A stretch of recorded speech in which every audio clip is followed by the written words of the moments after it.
Hello and a warm welcome to the Open Treasury podcast, your go-to source for the latest news and analysis in corporate cash and treasury management. This show is brought to you by CTMfile.com and the Treasury News Network, where treasury professionals learn and share the information that matters most.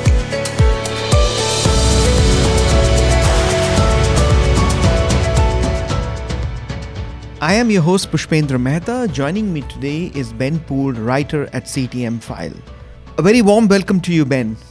Thank you, Push. Great to join you today. We truly appreciate your time and insights as we explore critical topics shaping the landscape of corporate treasury management and beyond.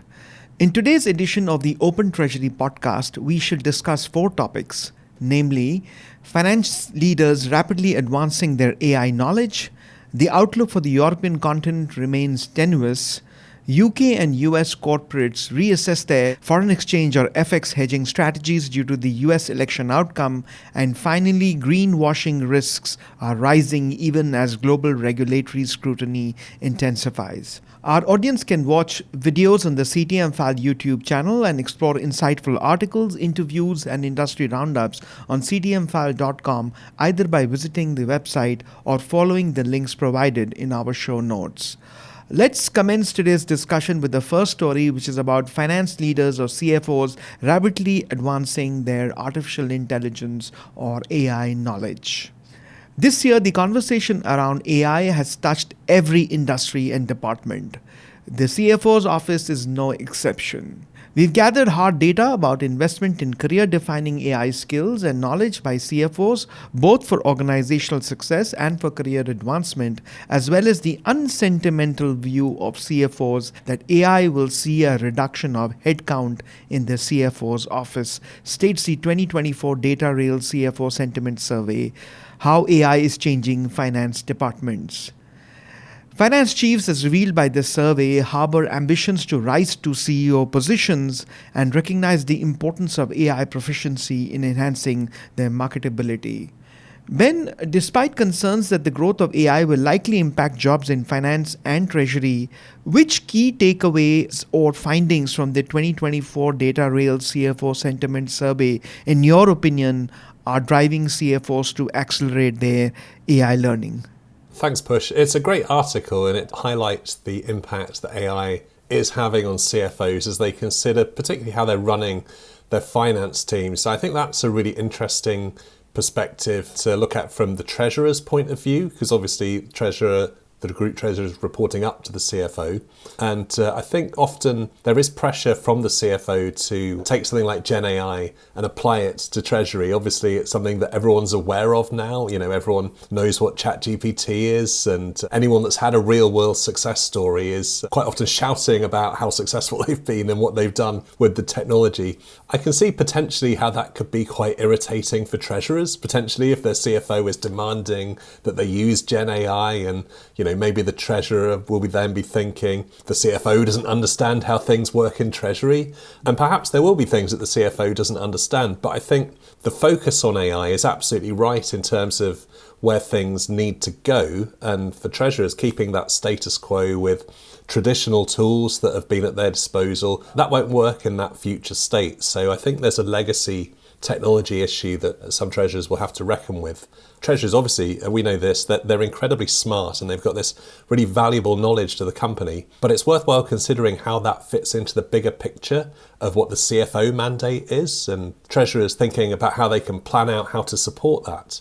With AI, often that'll be about upgrading the technology you've got, as I mentioned, and treasurers have to have access to data, quicker access and also richer data sets, and then have the technology to be able to manage that.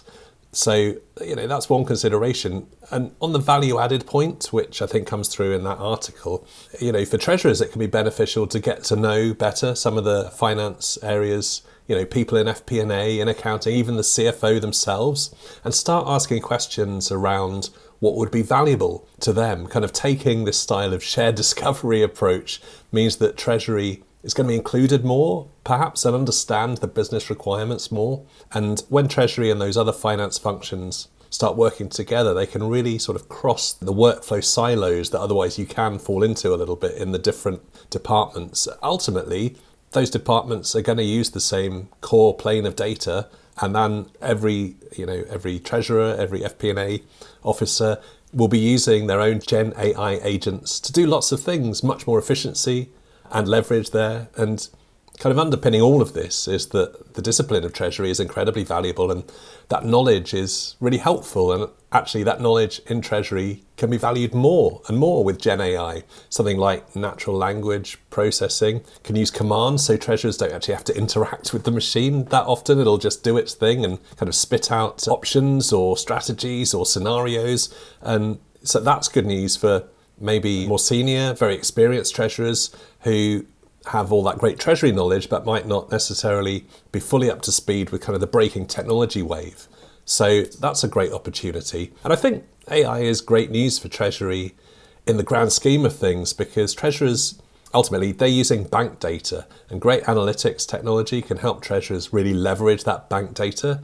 Now, most CFOs are using data from the ERP system. That's often not reconciled to the bank, and can be based on a lot of accruals, and that's not exact. So the company's hedging approach is maybe not that exact as well, if that's what is being used. But if you're using bank data, you can become very, very precise. And so treasurers have that kind of in their back pocket. They use bottoms-up forecasting because they're using bank data, whereas finance and FP&A personnel can use ERP data with those accruals that I mentioned, and they have to make a lot of timing adjustments and assumptions because they don't have that precision of the data that Treasury has. So some corporates, they might have dueling forecasts from Treasury on one side and finance on the other, and the CFO having to kind of pick and choose between the two. But AI kind of opens up the option to have the best of both worlds.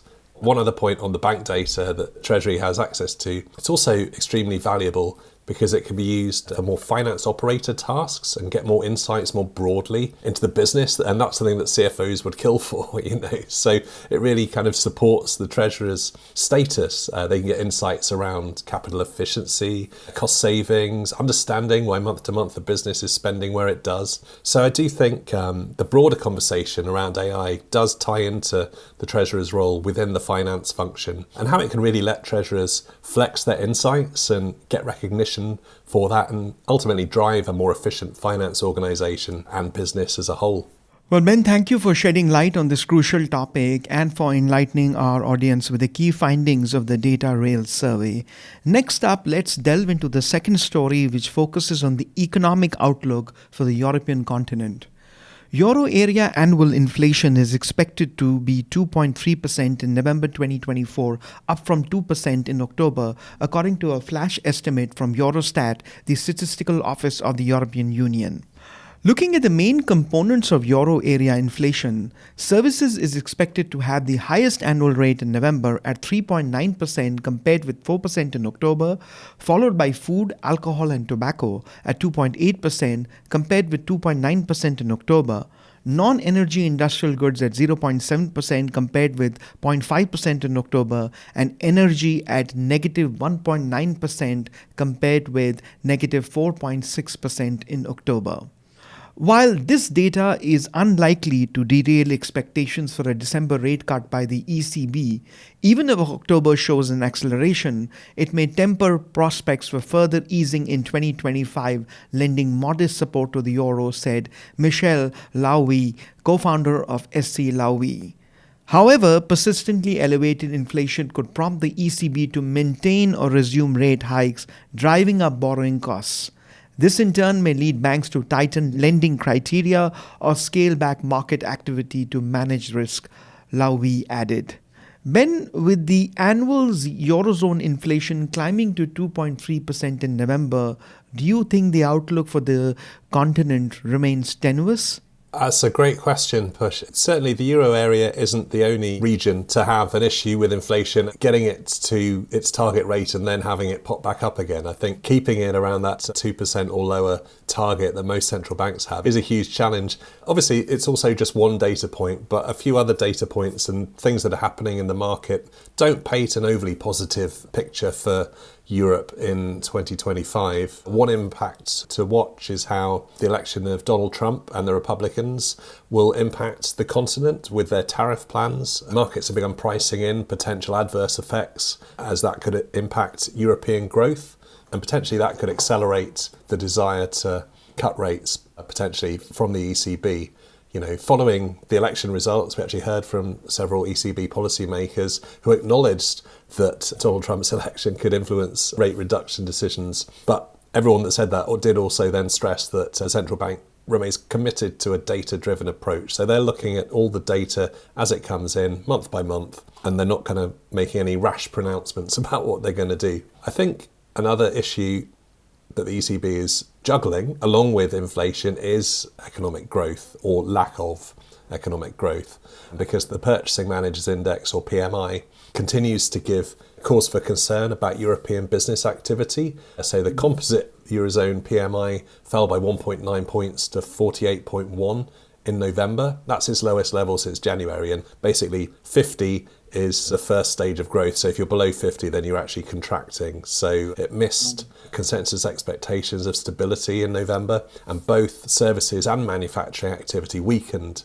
France experiencing contractions in both sectors. Germany had a decline that was driven by services. And so that weaker than expected data did also prompt a sharp increase in market expectations for a 50 basis point cut in December. The probability climbed, I think it was about 17%, and it climbed to 49% of a 50 basis point cut on the Friday as a result of that. And there was some more gloomy news for Europe that we covered earlier this week on CTMfile in the form of a report from ratings agency Moody's, which noted that the EU's slowing trend growth could diminish its economic strength. The report noted that several European policymakers have warned of impending economic decline without significant reforms to revive GDP growth. So the ratings agency expects a significant decline over the next decade, driven by demographics like an aging population, and all of that could hurt the bloc's economic strength. The report predicts that EU trend real GDP growth will slow to 1.2% by 2033, compared to about 1.8% currently. So that's quite a long-term view, and it's not positive. So that's a challenge. I think the ECB has acted quite well in terms of it started cutting rates before anyone else of the bigger central banks. It knew that there was a problem potentially with growth. So it's trying to do that very delicate balance of inflation and economic growth, and it's trying to thread the needle. I think, next year might be tough, but we'll see how they get on. Well, Ben, thank you for the insightful analysis. Let's shift our attention to our third news story, which is about UK and US corporations reassessing their foreign exchange or FX hedging strategies because of the US election outcome.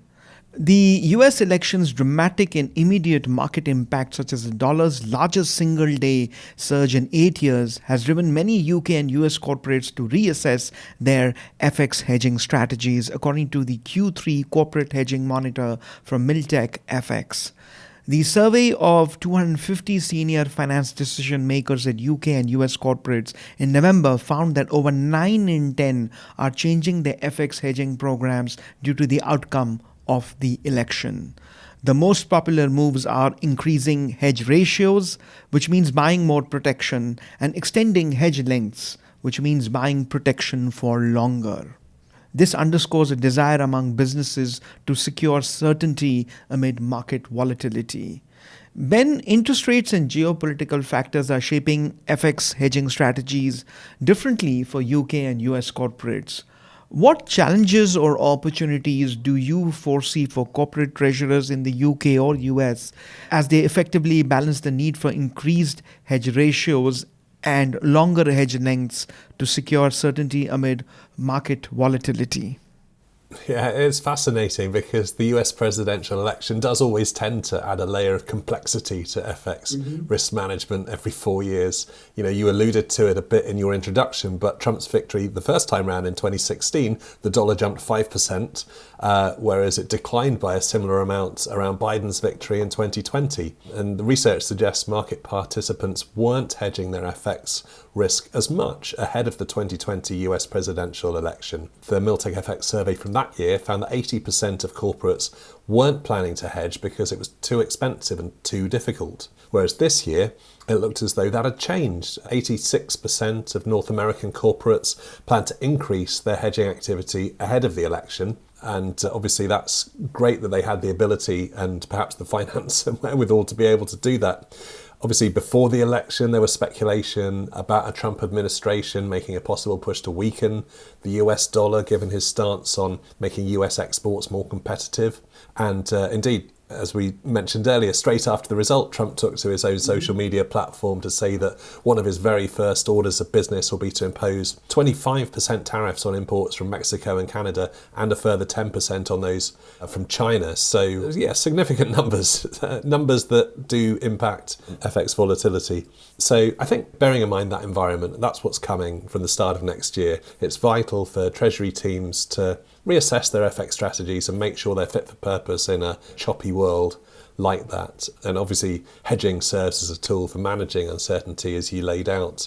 I did think it was interesting that Miltech FX research found that 73% of North American corporates reported an increase in the cost of hedging over the past year. So that's a big equation for treasurers to balance. It's the cost of hedging versus the cost of not hedging, if you like, the risk that that puts on you. So, every company is different, and it'll be up to every treasurer to look at their own exposures and how that potential for more volatility will impact their positions. But definitely reviewing FX policies should be top of mind, I suppose, before Christmas to make sure that everyone's prepared for perhaps a rocky start to 2025.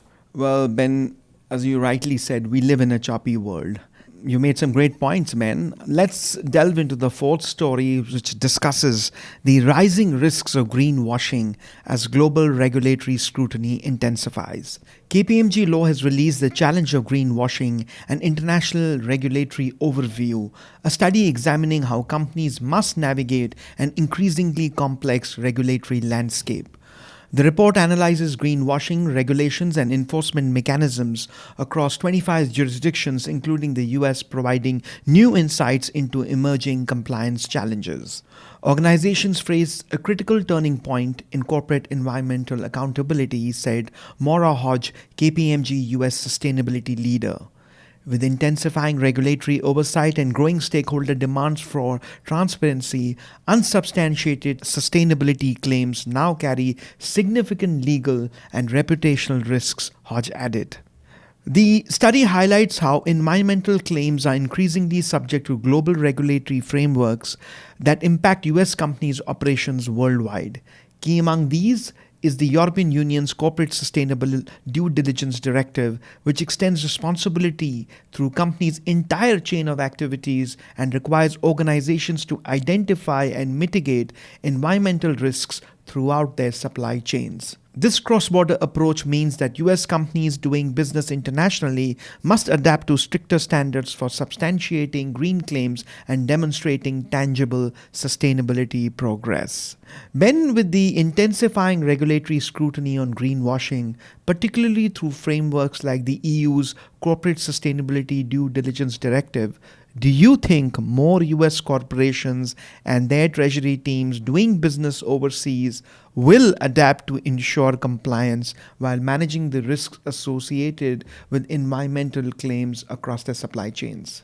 Yeah, I think that you have to. If it's regulatory and it's there, you have to do that. If you don't do that, you'll get fined. And so that's a cost that you don't want. Obviously, there are costs in making sure that you're not falling foul of the regulation, but that's a cost worth paying. And I think greenwashing, obviously, it's a worry for corporate organizations in the US and around the world.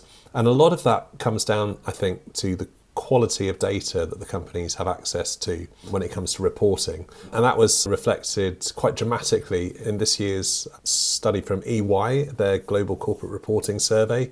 That found that there's almost universal concern among finance leaders that the non-financial data produced by their organizations is not fit for purpose to support decision making. It was 96% of respondents say they worry about the integrity and reliability of this data, and many have reported problems with data formats and inconsistencies. And a majority of those surveyed in that poll, 55%, harbour fears that allegations of greenwashing could be levelled against the company in their various industries, kind of highlighting the underlying doubts that non-financial disclosures are backed up by the necessary due diligence, data and processes.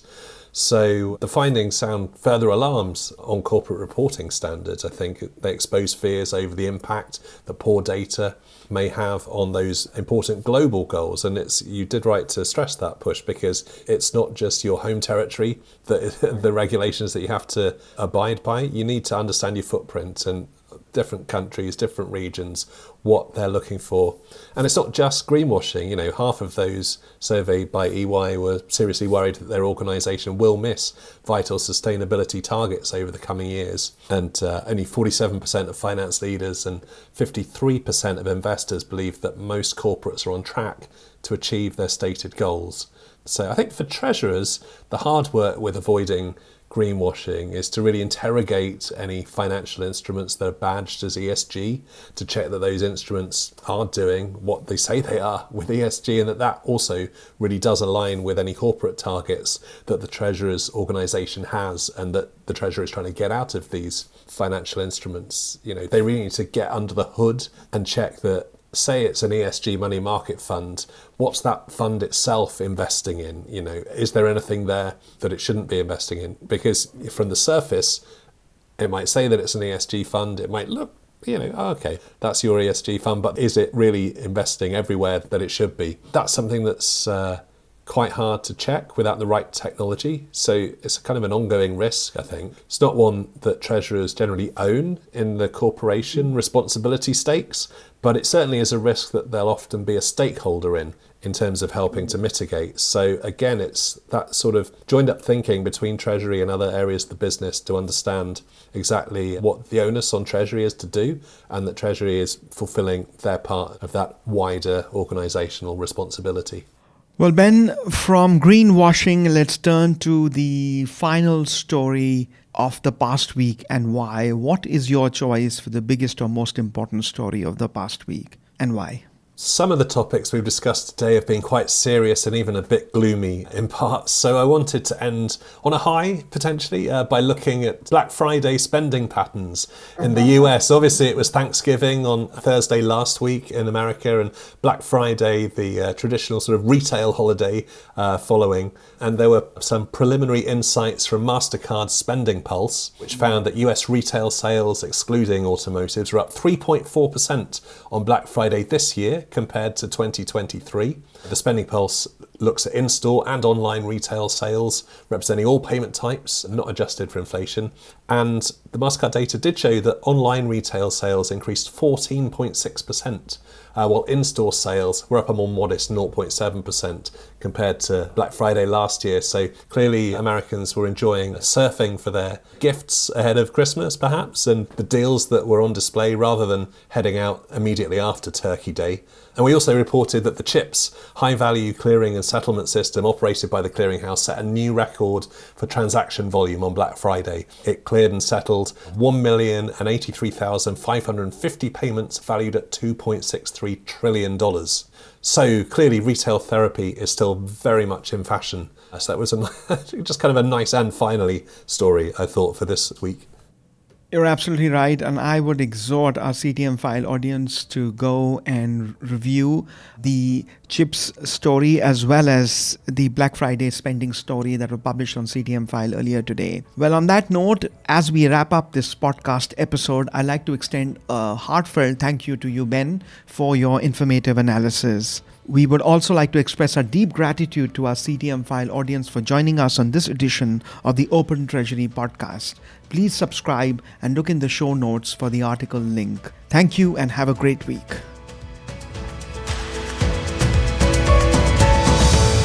This podcast is provided for information purposes only, and statements made by CTMfile or guests on this podcast are not intended as legal, business, or consulting advice. For more information, visit ctmfile.com.